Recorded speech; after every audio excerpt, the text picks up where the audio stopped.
Deuteronomy chapter 29, verse 1 to 29. These are the terms of the covenant the Lord commanded Moses to make with the Israelites in Moab, in addition to the covenant he had made with them at Horeb. Moses summoned all the Israelites and said to them, "Your eyes have seen all that the Lord did in Egypt to Pharaoh, to all his officials, and to all his land. With your own eyes you saw those great trials, those signs and great wonders. But to this day, the Lord has not given you a mind that understands, or eyes that see, or ears that hear.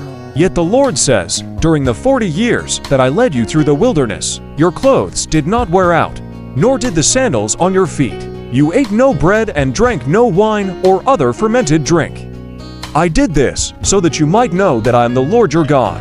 When you reach this place, Sihon king of Heshbon and Og king of Bashan came out to fight against us, but we defeated them.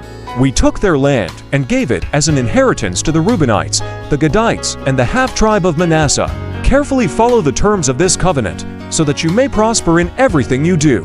All of you are standing today in the presence of the Lord your God, your leaders and chief men, your elders and officials, and all the other men of Israel, together with your children and your wives, and the foreigners living in your camps who chop your wood and carry your water. You are standing here in order to enter into a covenant with the Lord your God, a covenant the Lord is making with you this day, and sealing with an oath, to confirm you this day as his people, that he may be your God, as he promised you, and as he swore to your fathers, Abraham, Isaac, and Jacob.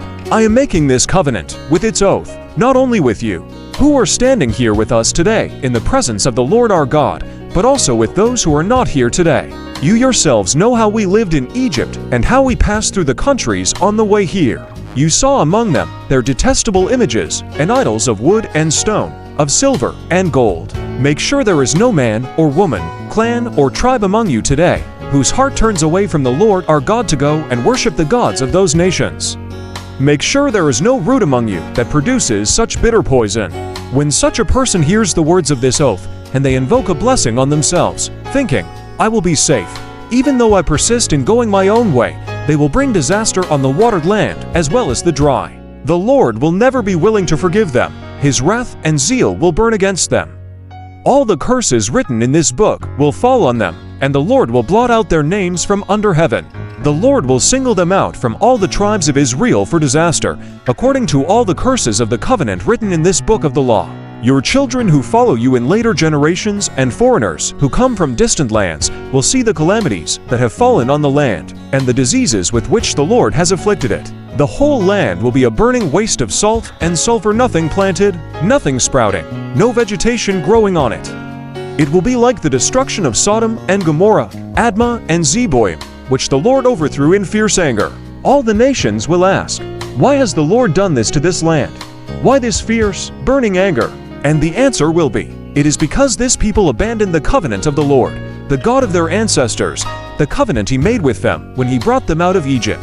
They went off and worshipped other gods and bowed down to them, gods they did not know, gods he had not given them. Therefore the Lord's anger burned against this land, so that he brought on it all the curses written in this book. In furious anger and in great wrath, the Lord uprooted them from their land and thrust them into another land, as it is now. The secret things belong to the Lord our God, but the things revealed belong to us and to our children forever, that we may follow all the words of this law.